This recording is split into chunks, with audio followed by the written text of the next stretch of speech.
राधे राधे दोस्तों। कैसे हैं आप सब। आज की कहानी है सास तो आखिर सास ही होती है। नई नवेली नीतू जब शादी करके ससुराल आई तो पति के सिवा घर में कोई दूसरा न था। यूं तो कहने को भरा पूरा ससुराल था, जिसमें 5 बड़ी नंदें और 5 बड़े जेठ, सबके पति पत्नी और बच्चे थे। पर सास ससुर के देहांत के बाद सारे भाई अलग ही रहने लगे थे और बहनें भी ब्याह कर चली गई थी। उनमें से किशोर सबसे छोटा था, जिसकी वजह से उसकी शादी सबसे अंतिम में जब हुई, सारे भाई बहन के अपने अपने परिवार बन चुके थे और उनके बच्चे भी बड़े बड़े हो चुके थे। नीतू ने आते ही घर की कमान संभाल ली, क्योंकि बिना औरत का घर ऐसे भी सूना ही रहता था। अब उसके होने से घर में रौनक रहने लगी। किशोर भी घर गृहस्थी की चिंता छोड़कर टाइम से दुकान पर आने जाने लगा। दोनों ने बहुत जल्दी अपनी गृहस्थी संभाल ली थी। चूंकि घर में कोई बड़ा न था, तो नीतू हर तीज त्योहार के मौके पर किशोर को साथ लेकर मायके चली जाती और धीरे धीरे उसने सभी पर्व त्योहार अपने मायके के हिसाब से ही करने शुरू कर दिए। यहाँ तक कि जब उसके 2 बच्चे हुए, दोनों के ही छठे दिन की रस्म तक उसने अपने मायके के हिसाब से ही पूरे किए। ना किसी जेठानी, ना ही किसी ननंद से पूछना उचित समझा कि ससुराल की रीत बता दें। कोई किशोर का भी उसका पूरा साथ देता था और उसे भी अपने भाई बहन से ज्यादा ससुराल और साले साली से ही लगाव रहने लगा। ऐसे ही धीरे धीरे समय बीतने लगा। किशोर और नीतू अपनी जिंदगी आमदनी के हिसाब से ज्यादा खर्च करने लगे, जिससे कर्ज बढ़ने लगा और उन्हें अपने पुश्तैनी जमीन का एक टुकड़ा भी बेचना पड़ा। पर उन्हें तो हर वीकेंड मूवी जाना होता था और बच्चों को उनकी मासी के घर, जो थिएटर के रास्ते में ही पड़ता था, वहां छोड़कर वो मूवी के लिए निकल जाते थे। बड़ी बेटी रीना ने धीरे धीरे पढ़ाई के साथ माँ का हाथ भी बटाना सीख लिया घर गृहस्थी में। और छोटा बेटा रितेश अपने घर के हालात देखकर 10वीं पास करते ही नौकरी की तलाश में जुट गया। चूंकि नीता और किशोर ने अपने शुरुआती दिनों में ही काफी खर्चे कर डाले थे, जिससे उनके ऊपर काफी कर्ज भी चढ़ गया था और बेटी की शादी की उम्र भी निकलती जा रही थी। पर इस दहेज के जमाने में कौन बिना पैसे के सांवली रंगत और साधारण सी रूपरेखा की पर जुबान की बहुत तेज छुरी रीना को अपने घर की बहू बनाता। खैर, बेटे रितेश की मेहनत रंग लाई और 12वीं के बाद ही उसकी सरकारी नौकरी लग गई। नौकरी में जाते ही रितेश ने सबसे पहला काम किया, अपनी नौकरी पर लोन लेकर अपनी बहन की शादी भी सरकारी नौकरी का लड़का देखकर अच्छा खासा दहेज देकर किया, जिससे उसकी बहन को भी कभी वो दिन न देखने पड़े जो उन दोनों ने अब तक के जीवन में देखा है। धीरे धीरे समय कुछ और बीता। रितेश एक आज्ञाकारी बेटा था, जिनके माँ बाप ने अपने बच्चों के भविष्य की चिंता किए बिना अपनी जवानी ऐश से बिताई।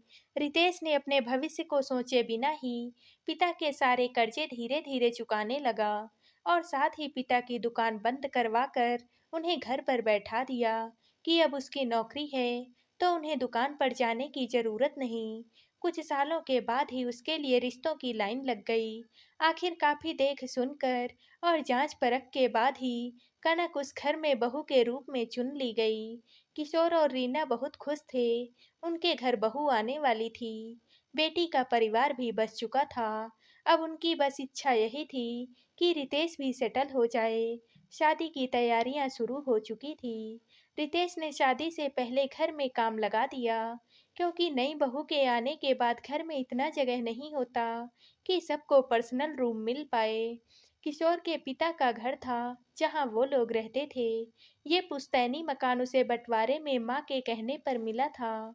जमीन तो काफी दूर में फैली थी, पर मकान के नाम पर नीचे 2 कमरा और खुला आंगन, एक किचन था, जिसमें से नीचे के दोनों कमरे किराए पर लगे थे और किशोर का पूरा परिवार ऊपर के 2 कमरों में ही रहता था। उसी घर को रितेश ने फिर से जोड़कर पूरे 2 फ्लैट का बना दिया। नीचे भी नया फ्लैट, ऊपर भी पुराने दोनों कमरों के अलावा नया फ्लैट, जिससे कनक को उस घर में आने के बाद रसोई का काम करने के लिए सीढ़ियों से नीचे जाने की आवश्यकता ना पड़े। शादी की तैयारियों और घर बनाने का खर्चा सब कुछ मिलाकर कुछ लोन और कर्जे और चढ़ गए रितेश के ऊपर। पर रितेश ने पूरे जी जान से सब कुछ किया और ऐसा किया कि जब लोग आते तो दाद देते न थकते कि इतनी कम उम्र में कितना कुछ कर लिया रितेश ने। कुछ हंसी मजाक, कुछ खुशी और कुछ लड़की वाले लड़के वाले के बीच हुए नोक झोंक के बावजूद कनक और रितेश परिणय सूत्र में बंधकर एक दूसरे को हर तरह से अपना लिया। कनक एक पढ़ी लिखी लड़की थी, पर शादी के समय उसके सामने शर्त थी कि वो जॉब नहीं करेगी। तो उसने भी मन को मना लिया कि रितेश को सरकार से हर फैसिलिटी मिलती ही है और आगे भी मिलती रहेगी और उससे तनख्वाह भी बहुत अच्छी खासी है। तो उसे बाहर जाकर नौकरी ढूंढने और घर के काम करके ऑफिस में टेंशन लेने की जरूरत ही क्या है। तो ऐसे दोनों मियाँ बीवी राजी होकर खुशी जीवन की गाड़ी बढ़ाने लगे। घर में भी कनक को एक खुला माहौल मिला। उसे ना ही जल्दी सुबह जगने को बोला जाता और ना ही उसे पर्दा करने को कभी कहा गया। हालांकि सास नीतू और ननंद रीना कभी कभार उसे इनडायरेक्टली ये बताते रहते कि कैसे बिना सास ननंद के घर में भी उसकी सास नीतू ने साड़ी के अलावा कुछ नहीं पहना, क्योंकि यही पारंपरिक परिधान है औरतों का। और उसकी ननंद जिसकी शादी गांव में हुई है, जहां उसे कुछ दिन पहले ही शादी हुई, जेठानी भी साड़ी ही पहनती है। पर चूंकि रीना शुरू से ही शहरी माहौल में पली बढ़ी थी, तो उससे सास ससुर ने उसे सूट पहनने की अनुमति तो दे दी थी, पर सर से दुपट्टा गिरे तो गिरे कंधे से नीचे रीना ने कभी दुपट्टा नहीं किया। और इसी तरह वो कनक को ससुराल रूपी संसार के लिए तैयार करने लगे। वैसे तो कनक भी हर काम में दक्ष नहीं थी, तो वो जैसा जानती थी और जो सास ननद उसे बताते हुए उस हिसाब से काम सीखने लगी। पर बातों ही बातों में वो अपनी शादी से पहले की लाइफ स्टाइल की चर्चा कर बैठती थी। और एक दिन जब शादी को 3 महीने ही हुए थे, उसके मायके में एक समारोह के दौरान उसके सास ससुर पहुंचकर कनक के माँ पापा दादा दादी को उलाहना देना शुरू किया कि आपकी बेटी हम वापस कर देंगे। बहुत ही संस्कारहीन और बदतमीज लड़की है। आपकी जो बात कनक या उसके मायके वालों की समझ में बिल्कुल भी नहीं आई कि अचानक ये हंसते खेलते परिवार को किसकी नजर लग गई। अभी आज सुबह तक तो सब कुछ ठीक था, फिर शाम होते होते इतनी सी शिकायतें, ये कैसे हुआ। खैर कनक का पति समझदार था, तो उसने सब कुछ बहुत अच्छे से हैंडल किया। पर धीरे धीरे नीतू को कनक की हर बात में बुराई नजर आने लगी। कभी अपने ससुराल की एक भी रस्म ना निभाने वाली नीतू अचानक ही यह कहते फिरने लगी कि हमारे यहाँ ऐसे ऐसे रीति रिवाज होते हैं, तो कनक को भी यही फॉलो करना पड़ेगा। और हर बात जो ननंद रीना फोन करके अपनी माँ नीतू से पूछती, कनक को सिखाने लगी कि भाभी ये सब चीजें ससुराल वालों से पूछ कर करनी चाहिए। शादी के बाद मायके के सारे रिवाज खत्म हो जाते हैं। अभी शादी को 6 महीने भी नहीं गुजरे थे कि कनक पेट से रह जाती है और पति के साथ हनीमून पर जाने का या अकेले कुछ समय साथ बिताने का सपना उसका सपना ही रह जाता है। शुरुआती दिनों के टेस्ट से पता चलता है कि उसकी प्रेगनेंसी में थायराइड के लक्षण हैं, जिससे उसे सास ससुर ने शादी से पहले ये बीमारी होने का आरोप और बीमारी छिपाकर शादी करने का आरोप उस पे लगा दिया। और अब अपने चरित्र पर दाग लगता देख कनक भी चुप ना रह पाई और सबको जवाब देने लगी, जिससे बात और बिगड़ी। और अपनी तबीयत को ध्यान में रखते हुए कनक ने अपने माँ पापा को बुलाकर कुछ दिन मायके जाने का मन बना लिया। कनक जो अपनी पढ़ाई लिखाई सास में छोड़ आई थी कि पति के पैसों पर ऐश करेगी, जब सास से वह उनकी जवानी के किस्से सुनती कि कैसे सास हमेशा सिल्क की ही साड़ियाँ पहनती या कैसे हर संडे बाहर जाते, वो लोग मूवी देखते बाहर ही खाते, कितनी जगह घूमना फिरना किया, तो वो मन महसूस कर रह जाती कि काश उसका इतना कमाने वाला पति भी कभी एक बार उसे डिनर के लिए बाहर लेकर जाए, बिना किसी पर्व के उसे बोले आओ आज तुम्हें शॉपिंग पर ले चलता हूँ। पर उसे पता था कि उसका पति एक पति होने से पहले एक बेटा और भाई भी है, जिसने अपने माँ पापा बहन के लिए खुद को उम्र से ज्यादा बड़ा और जिम्मेदार बना लिया है। तो वो अब अपने शौक के सपने छोड़कर अपने आने वाले बच्चे का इंतजार करने लगी। उसकी प्रेगनेंसी के 7 महीने ससुराल में और पहला महीना और 8वां महीना मायके में निकला।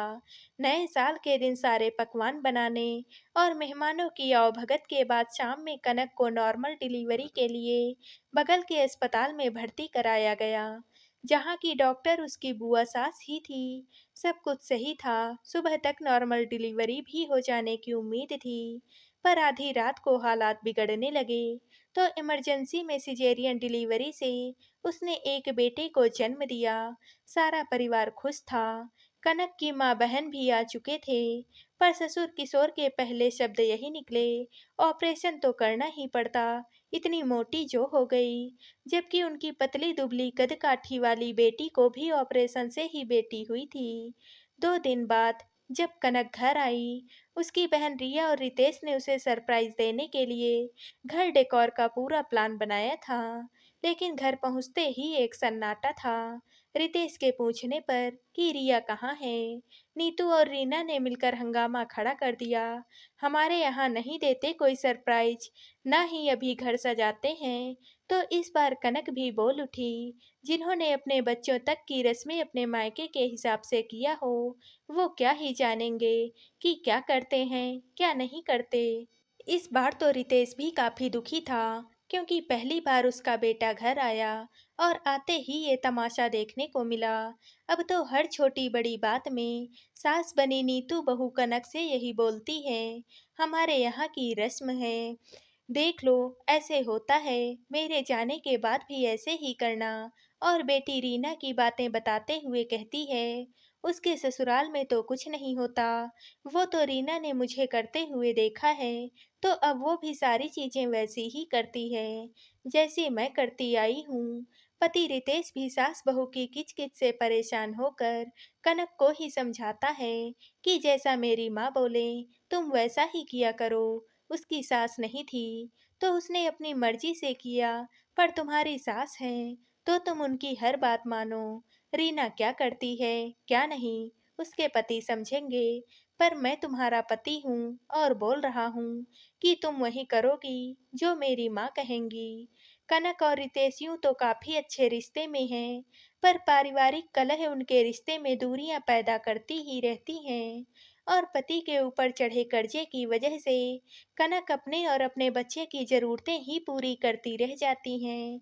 शौक क्या होते हैं, ये तो जैसे उस जैसी शौकीन लड़की के जहन में भी नहीं रहा अब।